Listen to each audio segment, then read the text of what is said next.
Hello friend, welcome to our channel Aryan classes. Aryan ક્લાસીસની અંદર ફરી હું એકવાર તમામ વિદ્યાર્થીઓનું હાર્દિક સ્વાગત કરું છું. ચલો વિદ્યાર્થી મિત્રો, આપણે તમારા ધોરણ 12ની અંદર સ્ટેટની અંદર ભાગ એકનું તમારું ચેપ્ટર નંબર 2 સુરેખ સહસંબંધ. ના સુરેખ સહસંબંધની અંદર આપણે ચેપ્ટરની અંદર આવતી બેઝિક થિયરી, ચેપ્ટરની અંદર આવતા જે સૂત્રો છે અને એમાં કાલ્પનિયસનને રીત જે આપણે જોવાની છે. બીજું, કાલ્પનિયસનની રીતની અંદર શું આવે, ક્યારે કયું સૂત્ર મૂકવું, આ દરેક વસ્તુની મેં થિયરીની અંદર પ્રસ્તાવનામાં વાત કરેલી છે. તમે આ વિડીયો જોતા હોય તો થિયરીનો પાર્ટ 1, 2, 3, 4 જોતા હોય તો એની અંદર કઈ જગ્યાએ શું કરવું, કેવી રીતના કરવું, આ દરેક વસ્તુની મેં તમને વાત કરેલી છે ખાસ. ઓકે, ચલ હડો ટોપિકની અંદર આવતા રહો. તો આપણે આજે વિડીયોમાં જોઈશું સ્વાધ્યાય 2.2ની અંદર દાખલા નંબર 1. ચલો જોઈએ.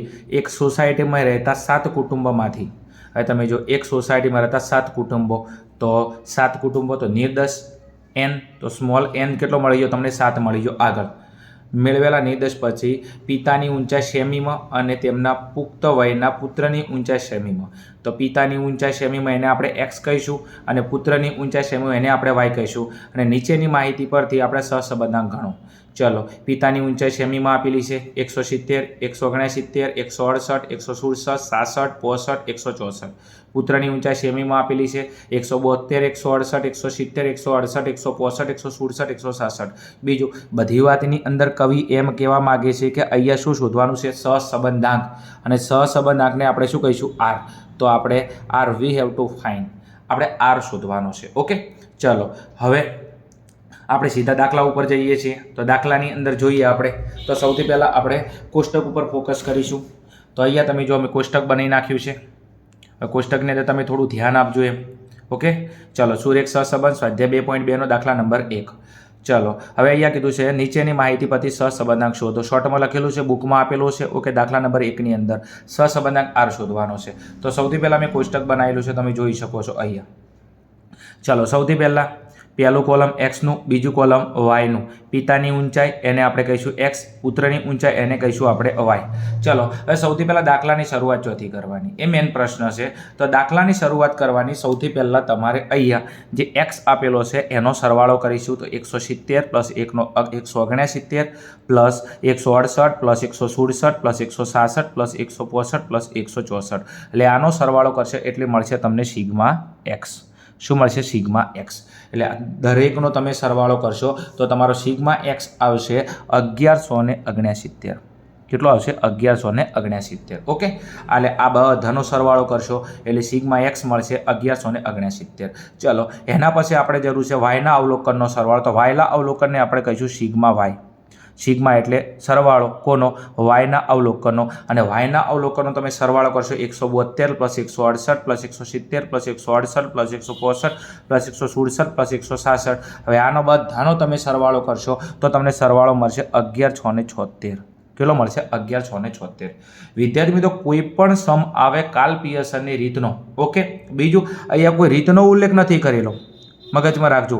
કોઈ રીતનો ઉલ્લેખ ના કરેલો હોય તો આ રીત તમારે સમજવાની. ઓકે, તો આ રીતનો કઈ રીતનો છે? તમે જો ખાલી સહસંબંધાંક કીધું છે તો આ કાલ્પનિયસનની રીતનો દાખલો છે. કારણ આ ચેપ્ટરની અંદર સહસંબંધાંક શોધવા માટે આપણે 3 રીતો છે: વિકર્ણ આકૃતિની રીત, કાલ્પનિયસનના ગુણન પ્રધાનની રીત, પ્રઘાતની રીત અને સ્પિયરમેનના ક્રમાંક સહસંબંધની રીત. કોઈ રીતનો ઉલ્લેખ ના કરેલો, ખાલી સહસંબંધાંક શોધો તો કાલ્પનિયસનની રીતે આપણે સહસંબંધાંક શોધીશું. જો સ્પિયરમેનનું હશે તો ક્રમાંક સહસંબંધનો ઉલ્લેખ કહેશે, ક્રમાંક સહસંબંધાંક આવે તો સ્પિયરમેન આવશે. કાલ્પનિયસન કે તો કાલ્પનિયસનની રીત છે અને ખાલી સહસંબંધાંક છે, ક્રમાંકનો ઉલ્લેખ નથી, તો આ કાલ્પનિયસનની રીતનો દાખલો હશે ખાસ. કારણ કે ઘણા બધા છોકરા ભૂલ કરી નાખે છે પરીક્ષામાં. તમને એવું લાગતું છે સાહેબ આમાં તમે નવી વાત શું કરો છો? આ હું નવી વાત જ કરું છું. ટેસ્ટની અંદર, પરીક્ષાની અંદર છોકરો જોયા વગર આ દાખલો સીધો ક્રમાંક સહસંબંધની રીતે ગણીને આવતો રહેશે એમ. પછી કે મારે 5માંથી 5 આવ્યા છે, ભાઈ ના આવે એમ. એટલે ધ્યાન આપવું પડશે અહીંયા એમ. ઓકે, ચલો આ કાલ્પનિયસનનો દાખલો છે. ચલો આગળ નેક્સ્ટ. ચલો હવે તમારે દાખલાની અંદર સૌથી પહેલાં નક્કી કરવાનું કે આપણે કઈ રીત મૂકીશું. એના પહેલાં તમારે શોધવો પડશે એક્સ બાર અને વાય બાર. ચલો પહેલાં એક્સ બાર શોધીશું. એક્સ બારનું સૂત્ર છે સિગ્મા એક્સ ભાગ્યા એન. ચલો સિગ્મા એક્સ કેટલો છે? 1169 અને ભાગ્યા એન. એન એટલે આપણા અવલોકનો કેટલા છે? તમે જો 1, 2, 3, 4, 5, 6, 7 અને બીજું આગળ આપણા 7 આપેલા જ હજા. ઓકે, ચલો તમે 1169 ને તમે 7 વડે ભાગશો એટલે તમારો જવાબ આવશે 169. ઓકે, આ મળી ગયો એક્સ બાર. ચલો એના પછી જરૂર છે આપણે કોઈની વાય બારની જરૂર છે. કોની જરૂર છે? વાય બારની. તો અહીંયા શોધી દઉં છું વાય બાર. તો વાય બાર બરાબર સિગ્મા વાય ભાગ્યા એન. ચલો સિગ્મા વાય એટલે સિગ્મા વાય કેટલો હતો? 1176. તો અહીંયા મૂકી દઉં 1176. બીજું છે એન. એન એટલે અવલોકનો કેટલા હતા આપણા? 7. ચલો 1176 ને તમે કેટલા વડે ભાગશો? 7 વડે. એટલે આપણો જવાબ આવશે 168. ઓકે, 1176 ભાગ્યા 7 એટલે 168. ચલો હવે તમે વિદ્યાર્થી મિત્રો જોઈ શકો છો અહીંયા એક્સ બાર તમારો આવ્યો કેટલો? 169. તમારો વાય બાર કેટલો આવ્યો? 168. હવે આ બંને તમે જો પૂર્ણાંકમાં છે એટલે પોઈન્ટમાં આવતા નથી. તો હવે આપણે થિયરીની અંદર તમને મેં કીધું હતું કે જ્યારે બંને પોઈન્ટમાં ન આવે, બરોબર છે, બંને પોઈન્ટમાં નથી, તમે જો બંને પૂર્ણાંકમાં છે ત્યારે આપણે આર શોધવા માટે કયા સૂત્રનો ઉપયોગ કરતા હતા? તો અહીંયા હું એકવાર સૂત્ર લખી નાખું છું. ઓકે, આર બરાબર આપણું સૂત્ર આવશે sigma x minus x bar ભાગ્યા, ધ્યાન આપજો, x minus x bar y minus y bar ભાગ્યા વર્ગમૂળમાં સિગ્મા એક્સ માઇનસ એક્સ બારનો સ્ક્વેર ઇન્ટુ રૂટમાં સિગ્મા વાય માઇનસ વાય બારનો સ્ક્વેર. આ સૂત્ર ક્યારે મૂકવાનું? કે જ્યારે એક્સ બાર અને વાય બારનો મધ્ય પોઈન્ટમાં ના આવે ત્યારે, એટલે કે પૂર્ણાંકમાં આવે. તમે જો એક્સ બાર કેટલો? 167. વાય બાર કેટલો છે? 168. આ બંને પોઈન્ટમાં નથી આવતા, આ બંને પૂર્ણાંકમાં આવે છે. ત્યારે આપણે નોંધ નંબર 1 હતી કે જ્યારે બંને પોઈન્ટમાં ન આવે, પૂર્ણાંકમાં આવે, ત્યારે આ શોધવા માટે કયું સૂત્ર મૂકતા હતા? Sigma x minus x bar y minus y bar ભાગ્યા સિગ્મા એક્સ માઇનસ એક્સ બારનો સ્ક્વેર ઇન્ટુ રૂટમાં સિગ્મા વાય માઇનસ વાય બારનો સ્ક્વેર. ઓકે, ચલો તો હવે આપણે પહેલાં લાવવું પડશે એક્સ માઇનસ એક્સ બાર અને વાય માઇનસ વાય બાર. તો આપણે પહેલાં અહીંયા લાવીએ, કોષ્ટક ઉપર જતા રહીએ. હવે ચલો અહીંયા આપણે જરૂર પડશે કોની? એક્સ માઇનસ એક્સ બારની. કોની જરૂર પડશે? અહીંયા એક્સ માઇનસ એક્સ બાર. ચલો હવે આપણો એક્સ બાર કેટલો આવ્યો હતો? તમે જો અહીંયા એક્સ બાર કેટલો હતો? 167 અને વાય બાર કેટલો? 168. ઓકે, તો એક્સ બાર મારી જોડે છે તો અહીંયા એવું લખું તો ચાલે. એક્સ માઇનસ એક્સ બાર કેટલો હતો? 167. ઓકે, અને અહીંયા મારે જરૂર પડશે કોઈની? વાય માઇનસ વાય બારની. અને વાય માઇનસ વાય બાર, તો વાય માઇનસ વાય બાર કેટલો હતો? 168 હતો. આવું લખી શકાય? આ લખી શકાય. ઓકે, ચલો હવે અહીંયા તમે જુઓ આ એક્સ માઇનસ એક્સ બાર, એક્સ એટલે આ એક્સના અવલોકન આપેલા છે અને એની અંદરથી એક્સ બાર બાદ કરવાનો છે. ને એક્સ બાર કેટલો છે? 167 છે. તો અહીંયા તમે જુઓ આ એક્સના દરેક અવલોકનમાંથી તમારે કેટલા બાદ કરવાના? 167 બાદ કરવાના. એક્સ માઇનસ એક્સ બારનો મતલબ થાય એક્સના દરેક અવલોકનમાંથી એક્સ બાર બાદ કરવાનો છે. એટલે કે એક્સના દરેક અવલોકનમાંથી એક્સ બાર કેટલો છે? 167 બાદ કરવાનો છે. ઓકે, ચલો હવે તમે જુઓ અહીંયા બાદ કરીશું. અહીંયા ચલો પહેલાં અહીંયા 170 કેટલા છે? 170 અને માઇનસ 167 એટલે અહીંયા કેટલા આવશે? 3 આવશે. કેટલા આવશે? 3 આવશે. આગળ 169 માઇનસ 167 એટલે કેટલા આવશે? 2 આવશે. અહીંયા કેટલા છે? 168. તો 168 માઇનસ 167 એટલે કેટલા આવશે? 1 આવશે. 167 માઇનસ 167 એટલે 0. 167 માઇનસ 167 એટલે માઇનસ 1 આવશે. ચલો 165 માઇનસ 167 એટલે માઇનસ 2 આવશે. ચલો આગળ હવે કેટલા છે? 164 માઇનસ 168. તો 164માંથી 168 બાદ કરો એટલે તમારો જવાબ કેટલો આવશે? અહીંયા 64 અને 67. તો અહીંયા આવશે -3. કેટલો આવશે? -3. બીજું વિદ્યાર્થી મિત્રો ખાસ કહી દઉં, અહીંયા તમે સિગ્મા એક્સ માઇનસ એક્સ બારનો કદાચ સરવાળો કરો. ઓકે, એટલે કે એક્સમાંથી જે એક્સ બાર બાદ કર્યો છે એટલે કે સિગ્મા એક્સ માઇનસ એક્સ બાર. ઓકે, તમે આનો સરવાળો કરો હંમેશા 0 આવશે. શું આવશે? 0 આવશે. કઈ રીતના? તમે જુઓ 3 ને 2 5, 5 ને 1 6. તો પ્લસમાં કેટલા? 6. માઇનસમાં તમે જે ચેક કરો 3 ને 2 5 ને 1 6. 6 માંથી 6 જાય 0. હંમેશા કોઈ પણ દાખલો કોઈ પણ દાખલો ગણો ત્યારે એક્સ માઇનસ એક્સ બાર તમારો 0 થઈ જશે. 0 ના થાય એનો બદલે આપણે બાદ બાકીમાં થોડી ભૂલ કરી છે. ચલો એવી રીતના આપણે લાવીએ શું? Y minus y bar. Okay, એટલે વાયના દરેક અવલોકનમાંથી વાય બાર કેટલો? 168. તો આ વાયના દરેક અવલોકનમાંથી આપણે કેટલા બાદ કરવાના? 168 બાદ કરવાના છે. ચલો 172 માઇનસ 168 એટલે 172માંથી 168 જો કેટલા વચ્ચે? 4 વચ્ચે. ચલો 168માંથી 168 0. 170માંથી 168 2. ઓકે, ચલો 168માંથી 168 ફરી પાછા કેટલા આવશે? 0. ચલો 165માંથી 168. ઓકે, તો -3. ઓકે, ચલો 167માંથી 168 તો -1 અને 166માંથી 168 બાદ કરીશું એટલે અહીંયા આવશે -2. ચલો ફરી વિદ્યાર્થી મિત્રો અહીંયા તમે સિગ્મા વાય માઇનસ વાય બાર કરશો. ઓકે, એટલે કે વાય માઇનસ વાય બાર આ બધાનો સરવાળો કરો તો એ પણ 0 આવશે. કેટલો આવશે? 0 આવશે. આ તમારા સરળતા ખાતર, કારણ તમારો દાખલો સાચી દિશામાં જશે એમ. ચલો તમે જો 4 ને 2 6. ઓકે, કેટલા છે અહીંયા? 4 ને 2 6. અહીંયા તમે ચેક કરી શકો છો. 4 ને 3 ને 2 5 ને 1 6. તમે જો 6 પ્લસમાં 6 માઇનસમાં, એટલે 6 માંથી 6 જાય તો 0. ચલો હવે આપણા જોડે x માઇનસ એક્સ બાર છે, y માઇનસ વાય બાર છે, તો એના પછીનું આપણું નેક્સ્ટ કોલમ આવશે અહીંયા x માઇનસ એક્સ બાર અને y માઇનસ વાય બાર. હવે આ બંને શેમાં છે? ગુણાકારમાં છે. તો x minus x bar, y minus y બાર, બરાબર છે. એટલે આ બંનેનો તમારે શું કરવાનો છે? ગુણાકાર કરવાનો. શું કરવાનો છે? ગુણાકાર. તો x minus x bar, y minus, બીજું મારે જગ્યા નથી એટલે આમ લખ્યું છે x માઇનસ એક્સ. બાકી તમે કઈ રીતના લખશો?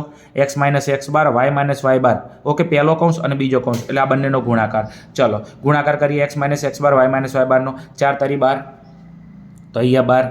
ચલો 2 ગુણ્યા 0 એટલે 0, 2 એકા 2. ઓકે, 0 ગુણ્યા 0 એટલે 0, 3 એકા 3. ઓકે, અને માઇનસ માઇનસ પ્લસ, તો 3 કેવા આવશે? પ્લસ, 2 એકા 2. ઓકે, અને માઇનસ માઇનસ પ્લસ, આગળ 3 દુ 6 અને માઇનસ માઇનસ પ્લસ. ચલો હવે અહીંયા આપણે સરવાળો કરીશું કોનો? x minus x bar, y minus y bar. તો સિગ્મા x માઇનસ એક્સ બાર અને y માઇનસ વાય બાર એનો આપણે શું કરીશું? સરવાળો. ઓકે, તો સિગ્મા x માઇનસ એક્સ બાર અને y માઇનસ વાય બારનો સરવાળો કરીશું. તો આ જે દરેક અવલોકન લખે એનો સરવાળો. તો 12 ને 2 14, 14 ને 3 17, 17 ને 2 19 અને 19 ની 6 કેટલો આવશે? 25. ઓકે, તો અહીંયા એનો સરવાળો કેટલો આવશે? 25 આવશે. ઓકે, ખાસ વસ્તુ આની જરૂર પડશે આપણે x minus x bar, y minus y બાર નિયમ. ચલો એના પછી આપણે નેક્સ્ટ કોલમ આવશે દાખલાની અંદર અહીંયા x માઇનસ એક્સ બાર એનો સ્ક્વેર.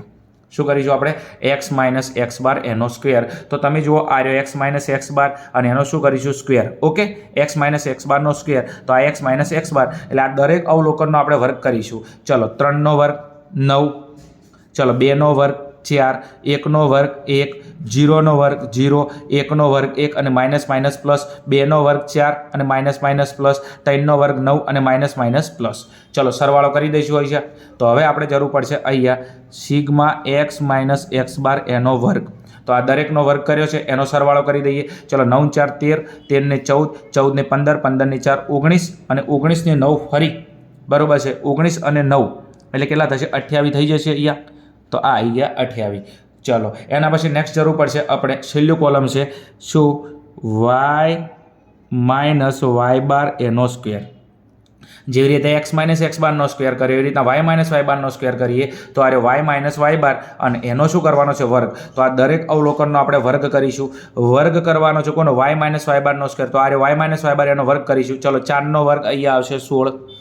ચલો 0નો વર્ગ 0, ચલો 2નો વર્ગ 4, ચલો 0નો વર્ગ 0, 3નો વર્ગ 9 અને માઇનસ માઇનસ પ્લસ. ઉપર ઘાત બેકી હોય તો માઇનસ માઇનસ પ્લસ થઈ જાય. ચલો 1નો વર્ગ 1 અને માઇનસ માઇનસ પ્લસ અને 2નો વર્ગ અહીંયા આવશે 4 અને માઇનસ માઇનસ પ્લસ. ચલો સરવાળો કરીશું ફરી અહીંયા જે આપેલો છે એનો. તો અહીંયા જરૂર પડશે સિગ્મા y માઇનસ વાય બારનો સ્ક્વેર. શું? y માઇનસ વાય બારનો સ્ક્વેર. ચલો 16 ને 4 20, 20 ને અહીંયા 9 29 અને 30 અને 30 અને 4 તો 34. તો અહીંયા આવી જશે 34. ચલો હવે દરેકે દરેક વસ્તુ આપણી જોડે આવી ગઈ છે રકમની અંદર એમ.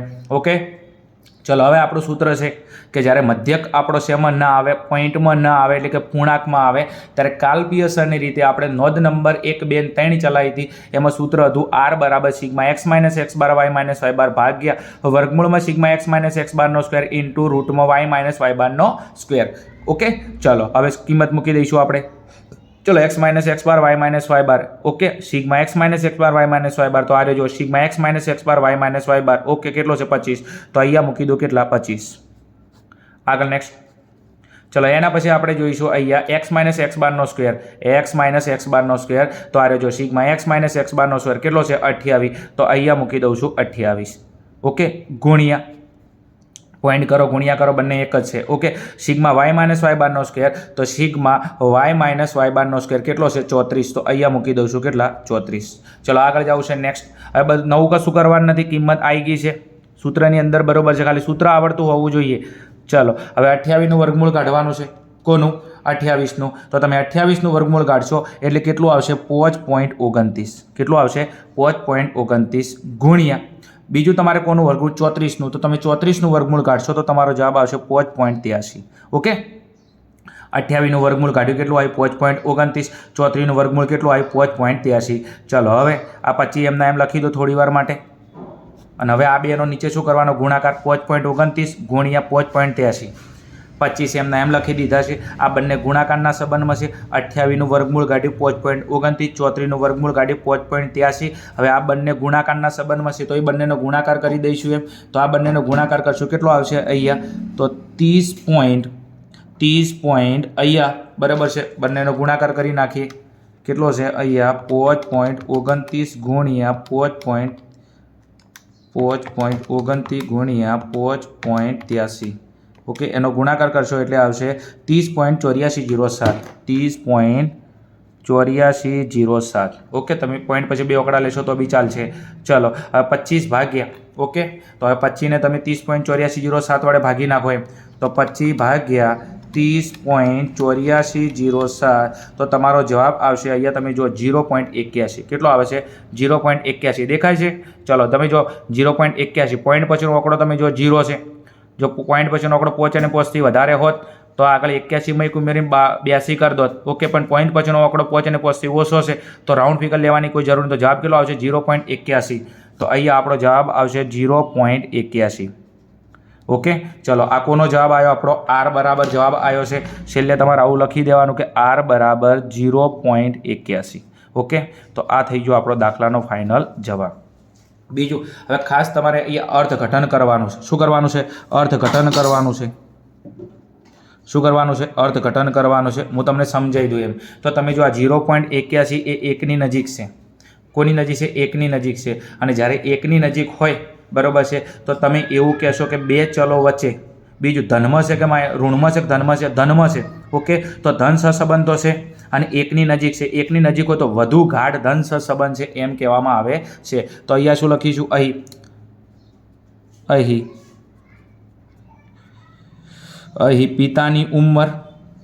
પિતાની ઉંમર અને પુત્રની ઉંમર વચ્ચે વધુ ગાઢ ધન સહસંબંધ છે એમ કહેવાય છે. મગજમાં રાખવાનું પહેલાં તો તમે જો ધનમાં જવાબ છે તો એક વસ્તુ છે સીધી વાત છે તો ધન સહસંબંધ છે અને 1ની નજીક આવે. 1ની નજીક આવે તમારે લખવાનું કે વધુ ગાઢ ધન સહસંબંધ છે. ઓકે ચલો અહીંયા આપણો દાખલો પૂરો થાય છે. અર્થઘટન માગેલું હોય તો પરીક્ષાની અંદર તમારે અર્થઘટન કરવું પડે. ચલો અહીંયા આપણો દાખલો પૂરો થાય છે. બીજું સમજાવવાની તમને બહુ કોશિશ કરી છે. વિડીયો જોવાથી કામ નહીં થાય. તમારે થોડી પ્રેક્ટિસ કરવી પડશે કારણ આંકડાશાસ્ત્ર પ્રેક્ટિસનો વિષય છે. ઘણા બધા છોકરા છે મારા ક્લાસમાં કે જેને 100માંથી 100 આવ્યા છે. તમારે પણ આવી શકે છે પણ થોડી મારી વાત માનવી પડશે. ઓકે ચલો બીજું હજી આપણે થોડી પ્રેક્ટિસ વધારે કરીએ જેના કારણથી તમને દાખલા 100% આવડી જાય. સ્ક્રીનશોટ પાડો તમે પાડી શકો છો અહીંયા.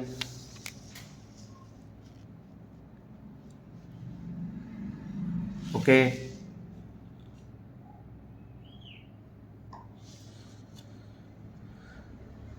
ચલો બીજું ખબર પડતી હોય મારી મેથડ સેટ થતી હોય તો ચેનલ પર ન હોય તો ચેનલને સબસ્ક્રાઈબ કરજો. વિડીયોને લાઇક કરજો. મારી મેથડ કેવી છે તમે કોમેન્ટની અંદર કહેજો એમ કે ના અમને ખબર પડે છે એમ.